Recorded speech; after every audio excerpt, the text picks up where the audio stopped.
Olá, meus amigos, eu sou Valdemir Bernasconi e esse é o seu canal Pura Verdade. Hoje vamos falar sobre um tema muito importante, a mensagem para o tempo do fim. Meus queridos, para cada período da história, Deus tem uma mensagem específica. Essa mensagem é denominada verdade presente. Um grande exemplo disso foi a pregação do mensageiro Noé, que conclamou o mundo antediluviano ao arrependimento e anunciou a destruição deste planeta por meio de um dilúvio. Gênesis capítulo 6 e 7. Queridos, o dilúvio foi universal, e hoje a arqueologia vem comprovando esses fatos através da descoberta de grandes ossadas dos dinossauros. No Novo Testamento, encontramos outro exemplo em que a mensagem presente consistia em aceitar Jesus de Nazaré como o Filho de Deus e Salvador do mundo. Embora, queridos, essa pregação cristocêntrica permeie a Bíblia em todos os tempos, naquela época os apóstolos tinham também um grande desafio, e o desafio era levar as pessoas a aceitar o carpinteiro de Nazaré, o carpinteiro judeu, como o prometido Messias, prometido desde os tempos do Antigo Testamento. Veja, ele é a pedra que os edificadores rejeitaram, a qual foi posta por cabeça de esquina. E também diz, e nenhum outro nome há salvação, porque também debaixo do céu nenhum outro nome é dado entre os homens pelo qual importa que sejamos salvos.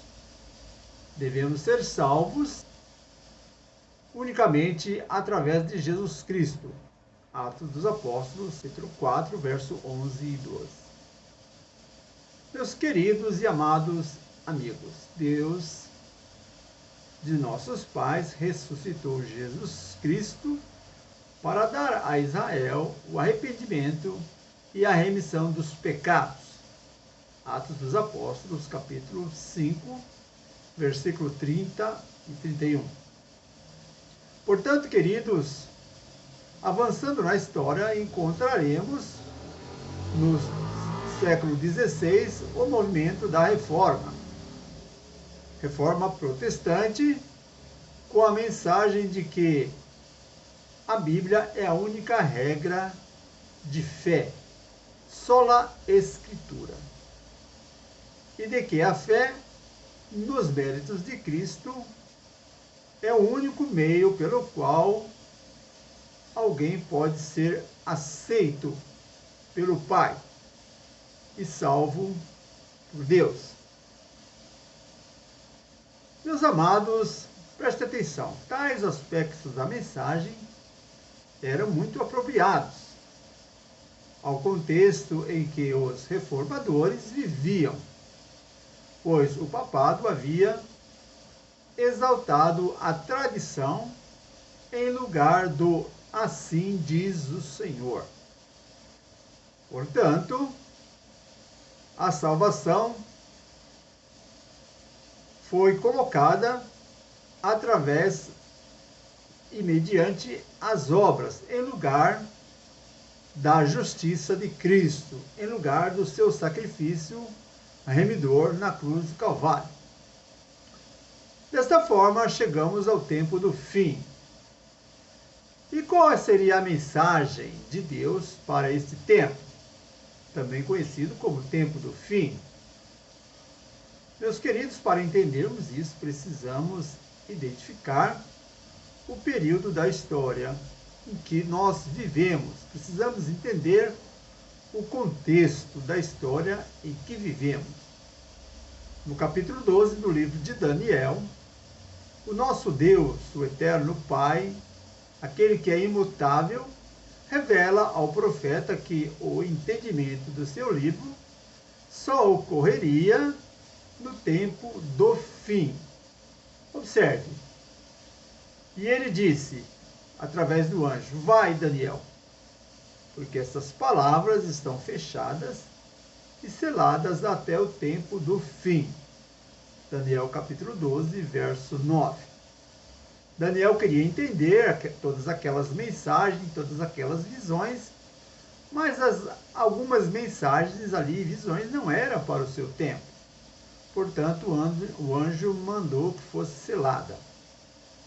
Esse tempo chegaria após o período profetizado. Deu um tempo, 2 tempos e metade de um tempo.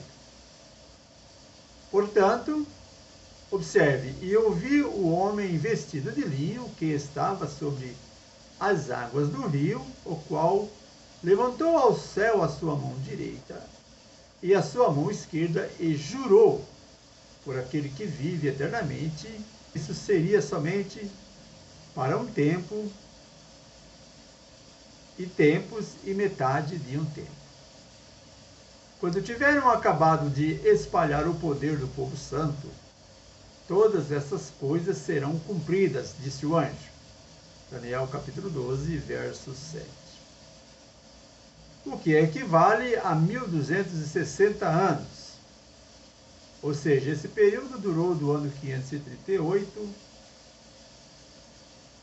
ao ano 1798 depois de Cristo, nos quais o romanismo mudaria o decálogo, ou seja, mexeria na lei de Deus, perseguiria o fiel povo de Deus e lançaria a verdade por terra. Observe o que nos diz a palavra: e proferirá palavras contra o Altíssimo, destruirá os santos do Altíssimo, e cuidará em mudar os tempos e a lei. E eles serão entregues, eles quem? Os santos, na sua mão por um tempo e tempos e metade de um tempo. Daniel 7, verso 25. Por causa da rebelião, o exército dos santos e o sacrifício foram dados ao chifre. Ele tinha êxito em tudo o que fazia, e a verdade foi lançada por terra, e no lugar da verdade colocaram então muitas tradições. Daniel capítulo 8, versículo 12. A mulher fugiu para o deserto, para um lugar em que havia sido preparado por Deus, para que ali a sustentassem durante 1260 dias. Apocalipse 12, versículo 6. Lembrando que dias proféticos são anos literais, 1260 dias, 1260 anos, que foi de 538, então, a 1798. Quando o dragão foi lançado à terra, e ao próprio Satanás, ele começou a perseguir a mulher que dera à luz a um menino. A mulher, a igreja, e a luz é o próprio Filho, Jesus. Apocalipse 12, verso 13. Mas foram dadas à mulher, ou seja, à igreja, asas de grande águia, para que ela pudesse voar para um lugar em que havia sido preparado no deserto, onde seria sustentada durante um tempo e tempos e metade de um tempo, fora do alcance da serpente. Apocalipse capítulo 12, verso 14. Serpente faz uma referência a Satanás, que sempre teve como objetivo ser superior a Cristo e destruí-lo. A besta foi dada uma boca para falar palavras arrogantes e blasfêmias. Ele foi dada autoridade para agir durante 42 meses. 42 meses são 1260 dias. 42 vezes 30 é igual a 1260 dias. Mas dias proféticos são anos literais, então são 1260 anos de perseguição que o poder da besta exerceu sobre o povo de Deus. Ela abriu a boca para blasfemar contra Deus e amaldiçoar o nome e o seu tabernáculo, os quais habitam nos céus. Apocalipse 13, versos 5 e 6. Portanto, em 1798, para cá, começou o tempo final, o tempo do fim, um período singular em que as principais profecias de Daniel se cumpririam. Haveria um crescente avanço do conhecimento, tanto científico como bíblico, profético, e também haveria muitas invenções. Veja, mas você, Daniel, fecha com um selo as palavras do livro até o tempo do fim. Então, muitas mensagens, como já dissemos, não era para o tempo de Daniel, mas sim para o nosso tempo, ou seja, o tempo do fim.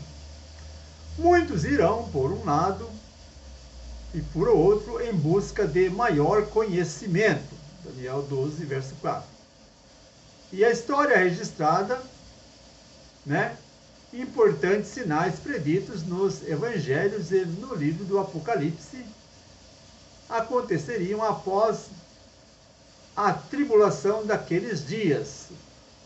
O sol escurecerá, a lua não dará sua luz, e as estrelas cairão do céu, e os poderes celestiais serão abalados.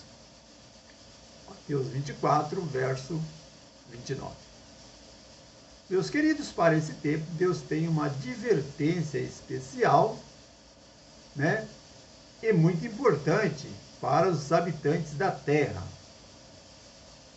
É o último aviso de misericórdia a este mundo mergulhado no pecado, nas trevas, na maldade. Porque quem governa este mundo, na verdade, é o próprio Satanás, ok? E nós encontramos essa mensagem de advertência no livro do Apocalipse. Observe, então vi outro anjo que, voando pelo meio do céu, tinha na mão o Evangelho eterno. O Evangelho eterno quer dizer que o Evangelho não é só do Novo Testamento para cá, não. O Evangelho sempre existiu no Velho e no Novo Testamento. O Evangelho sempre existiu, E é necessário que seja pregado aos que habitam sobre a terra, toda nação, tribo, língua e povo. E ele disse em voz alta: temam a Deus e glorifiquem, pois, o seu nome, porque chegou a hora do seu juízo. Adorem aquele que fez o céu, a terra, o mar e as fontes das águas. Quem fez todas essas coisas? Deus, o Criador. O cristão, então, ele não é evolucionista, ele é criacionista, porque ele crê na criação de um mundo literal em 6 dias. O segundo anjo seguiu dizendo: caiu, caiu a grande Babilônia, que fez todas as nações beberem do vinho da fúria da sua prostituição. Babilônia hoje é espiritual, E ela é representada no passado por uma Babilônia literal que perseguia o povo de Deus. O terceiro anjo os seguiu dizendo em alta voz: se alguém adorar a besta e a sua imagem e receber a sua marca na testa ou na mão, também beberá do vinho do furor de Deus que foi derramado sem mistura no cálice da sua ira. E será ainda atormentado com fogo e enxofre diante da presença dos santos e na presença dos anjos e do Cordeiro. Então, se alguém adorar a besta é o sistema falsificado de adoração baseado em um falso dia de guarda. Ok? Então, isto é o sistema da besta, o sistema de engano. E ainda diz mais: e a fumaça do tormento de tais pessoas sobe para todo sempre, para todos os que adoram a besta e a sua imagem, e para quem recebe a marca do seu nome, não há descanso, não há paz, nem de dia e nem de noite. Aqui está então a perseverança dos santos. Quais as características dos santos? Os que obedecem aos mandamentos de Deus e têm o testemunho de Jesus. Apocalipse 14, versos 6 a 12. Então, queridos, santos serão salvos, santos aqueles que guardam os mandamentos de Deus, que não pertencem a um falso sistema religioso.